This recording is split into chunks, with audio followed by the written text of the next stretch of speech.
All right, I am checking on my ferments and vinegars today. Well, they're all vinegars. So I've got a berry vinegar that's been sitting for months. This is a beer vinegar. Look at all that active SCOBY action.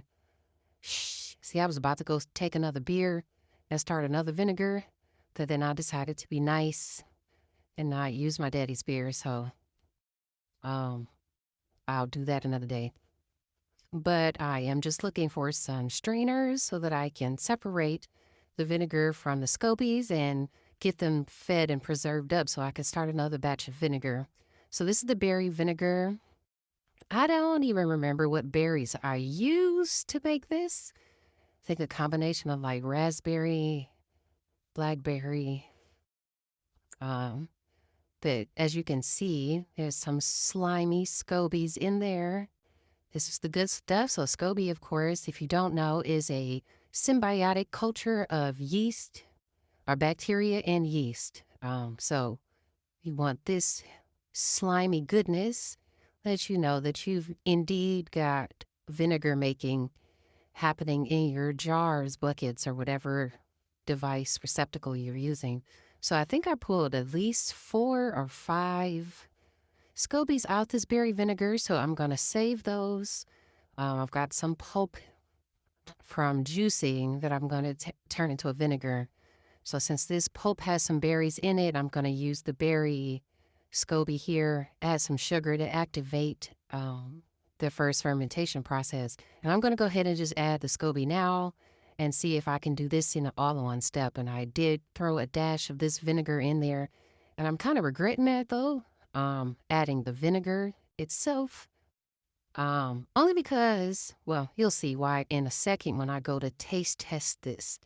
Um, so if you, yeah, so you can see on my face that this was not the most delicious tasting vinegar. Something went wrong in the process. Maybe I don't tend to add any yeasts to my vinegars, so I let the natural go. This beer vinegar is the one I'm most excited about, though. Like, look at all this SCOBY action. I tested it before, and it was still kind of yank yank. So it's been mellowing out for at least another month and a half. So I'm gonna take these scobies out because these are viable, and I'm gonna taste it. The taste was really mild. It was vinegary, but it will be good for cooking. Maybe I could substitute it like I would rice wine vinegar a little bit.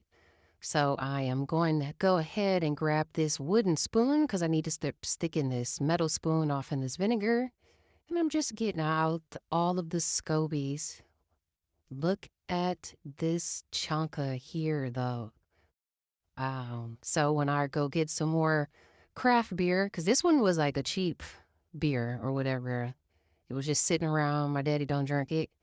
So I can't wait to try this SCOBY out on a nice craft beer and see what gets made off of that.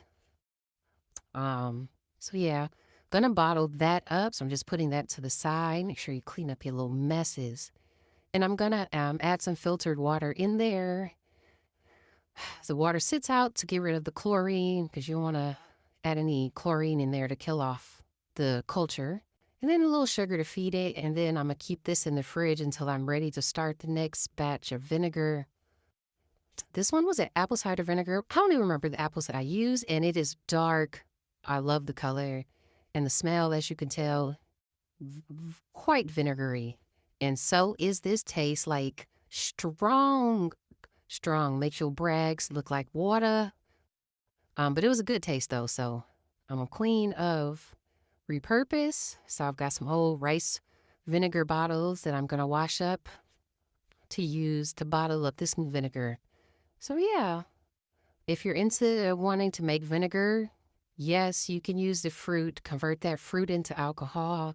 And then, as you can see, most of my vinegars have an air or breathable top on it because you want it to get oxygen in the second stage. Look at those scobies even in this apple cider vinegar.